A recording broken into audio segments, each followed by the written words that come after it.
ನಾಗಮಂಗಲದ ಗಲಭೆಯ ವಿಚಾರಕ್ಕೆ ರಾಜಕೀಯ ನಾಯಕರುಗಳ ಜಟಾಪಟಿ ಕೂಡ ಮುಂದುವರೆದಿದೆ. ನಾಗಮಂಗಲದ ಗಲಭೆ ತನಿಖೆಗೂ ಮೊದಲೇ ಕ್ಲೀನ್ ಚಿಟ್ ಪ್ರಕರಣ. ಕಾಂಗ್ರೆಸ್ ಮುಂದುವರೆದ್ರೆ ದೇಶಕ್ಕೆ ಗಂಡಾಂತರ ಗ್ಯಾರಂಟಿ. ರಾಜ್ಯ ಸರ್ಕಾರದ ವಿರುದ್ಧ ನಾರಾಯಣಸ್ವಾಮಿ ಕಿಡಿಕಾರಿದ್ದಾರೆ. 20ಕ್ಕೂ ಅಧಿಕ ಅಂಗಡಿಗಳು ಅನ್ಯ ಕೋಮಿನವರು ಸುಟ್ಟು ಹಾಕಿದ್ದಾರೆ. ಈ ಪ್ರಕರಣಕ್ಕೆ ಕೇರಳದವರ ಲಿಂಕ್ ಇದೆ ಅನ್ನೋದು ಮೇಲ್ನೋಟಕ್ಕೆ ಗೊತ್ತಾಗ್ತಾ ಇದೆ. ಬ್ಯಾನ್ ಮಾಡಿದ ಸಂಸ್ಥೆ ಗಲಭೆಯ ಪ್ರಕರಣದಲ್ಲಿ ಭಾಗಿಯಾಗಿದ್ದಾರೆ.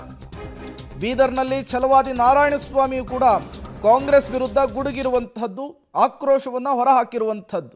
ಅಲ್ಲಿ ಹೋಗಿ ನೋಡಿದ್ರೆ ಗೊತ್ತಾಗುತ್ತೆ. ಎಲ್ಲ ಅಂಗಡಿಗಳು ಸುಮಾರು ಒಂದು 25-26 ಅಂಗಡಿಗಳು ಸುಟ್ಟಾಕಿದ್ದಾರೆ. ಸುಟ್ಟಾಕಿ ನಾನು ಎಲ್ಲನೂ ಸ್ಥಳ ಇನ್ಸ್ಪೆಕ್ಟ್ ನನ್ನ ಹತ್ರ ಎಲ್ಲ ಫೋಟೋಗಳಿದೆ, ಅವ್ರಿಗೂ ಕೂಡ ಕಳಿಸಿದ್ದೇನೆ.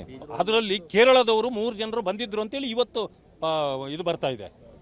ಮತ್ತೆ ಹೆಂಗೆ ಬರ್ತಾರೆ? ಲಿಂಕ್ ಇದೆ ಅಂತೇಳಿ. ಆಮೇಲೆ ಅಲ್ಲಿ ಬಂದಿರತಕ್ಕಂಥವ್ರು ಇದು ಬಾಂಗ್ಲಾದೇಶದವರು ಭಾಳ ಜನ ಬಂದು ನೆಲೆಸಿಬಿಟ್ಟಿದ್ದಾರೆ. ಅಲ್ಲಿ SDPIನವರು ಅಲ್ಲಿ ಕಾರ್ಯಶಾಲೆಗಳು ನಡೀತಾ ಇವೆ.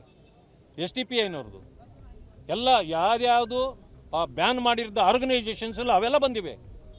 ಎಲ್ಲಿ ಅವ್ರ ಜನಾಂಗ ಹೆಚ್ಚಿರ್ತಾರೋ ಅವರೆಲ್ಲ ಬಂದು ಸೇರಿ ಇದೆ. ನಾನು ಹೇಳ್ತೇನೆ, ಈ ರೀತಿ ಕಾಂಗ್ರೆಸ್ಸು ಮೊದಲು ಪ್ರಜಾಪ್ರಭುತ್ವ ಈ ಸಂವಿಧಾನ ಉಳಿಬೇಕಂತಂದ್ರೆ ಕಾಂಗ್ರೆಸ್ ಮೊದಲು ತೊಲಗಬೇಕು. ಇಲ್ಲ ಅಂತಂದ್ರೆ ಉಳಿಯೋದಿಲ್ಲ. ನನಗನ್ನಿಸ್ತದೆ ಈ ಕಾಂಗ್ರೆಸ್ ಮುಂದುವರೆದ್ರೆ ಗಂಡಾಂತರ ಈ ದೇಶಕ್ಕೆ ಗ್ಯಾರಂಟಿ.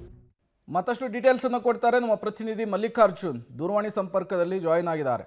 ಮಲ್ಲಿಕಾರ್ಜುನ್, ನಾಗಮಂಗಲದಲ್ಲಿ ಕೋಮುಗಲಭೆಯ ಕಿಚ್ಚಾರಿದ್ರೂ ಕೂಡ ರಾಜಕೀಯ ನಾಯಕರುಗಳ ಹೇಳಿಕೆ ಪ್ರತಿ ಹೇಳಿಕೆ ನಿಲ್ಲುವ ಹಂಗೆ ಕಾಣಿಸ್ತಾ ಇಲ್ಲ. ಛಲವಾದಿ ನಾರಾಯಣಸ್ವಾಮಿಯವರ ಹೇಳಿಕೆ ಅದಕ್ಕೆ ಪೂರಕವಾದಂತೆ ಕಾಣಿಸ್ತಾ ಇದೆ.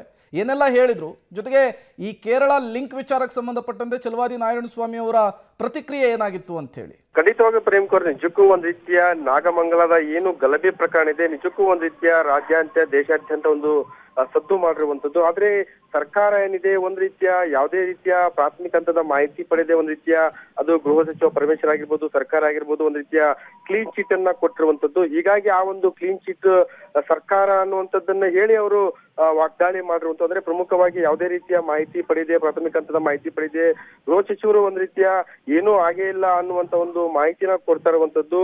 ಇದು ಈ ಒಂದು ಪ್ರಕರಣದಲ್ಲ, ಈ ಹಿಂದೆ ಪರಶುರಾಮ PSI ಪರಶುರಾಮ ಪ್ರಕರಣ ಆಗಿರ್ಬೋದು, ವಾಲ್ಮೀಕಿ ಹಗರಣದಲ್ಲಿ ಆಗಿರ್ಬೋದು, ಈ ರೀತಿಯ ಪ್ರಕರಣದಲ್ಲಿ ಅವರು ಈ ಮೊದಲನೇ ಯಾವುದೇ ರೀತಿಯ ಏನೋ ಒಂದು ಮಾಹಿತಿ ಇಡದೆ ಒಂದ್ ರೀತಿಯ ಕ್ಲೀನ್ ಚಿಟ್ ಅನ್ನ ಕೊಡ್ತಿರುವಂತದ್ದು. ಅದರಲ್ಲೂ ನಾಗಮಂಗಲ ಪ್ರಕರಣದಲ್ಲಿ ಈ ಹಿಂದೆ ಈ ಒಂದು ಪ್ರಕರಣದಲ್ಲಿ ಆ ಒಂದು ಕೇರಳದ ಲಿಂಕ್ ಕೂಡ ಇರುವಂತದ್ದು. ಅಲ್ಲಿಂದ ಏನೋ ಒಂದು ಬಂದು ಈ ಒಂದು ಇದರಲ್ಲಿ ಕಾರ್ಯದಲ್ಲಿ ಭಾಗಿಯಾಗಿದ್ರೆ ಅನ್ನುವಂಥದ್ದು. ಬಾಂಗ್ಲಾದೇಶದಲ್ಲಿ ಇರುವಂತದ್ದು SDPI ಏನೋ ಒಂದು ಕಾರ್ಯಶಾಲೆ ಕೂಡ ಇರುವಂತದ್ದು. ಅಲ್ಲಿ ಬ್ಯಾನ್ ಮಾಡಿದ ಸಂಸ್ಥೆಗಳು ನಾಗಮಂಗಲ ಗಲಭೆಯಲ್ಲಿ ಬಂದು ಭಾಗಿಯಾಗಿರುವಂತದ್ದು. ಈಗೆಲ್ಲ ಇದ್ರೂ. ಥ್ಯಾಂಕ್ ಯು ಮಲ್ಲಿಕಾರ್ಜುನ್, ತಮ್ಮೆಲ್ಲ ಮಾಹಿತಿಗಾಗಿ.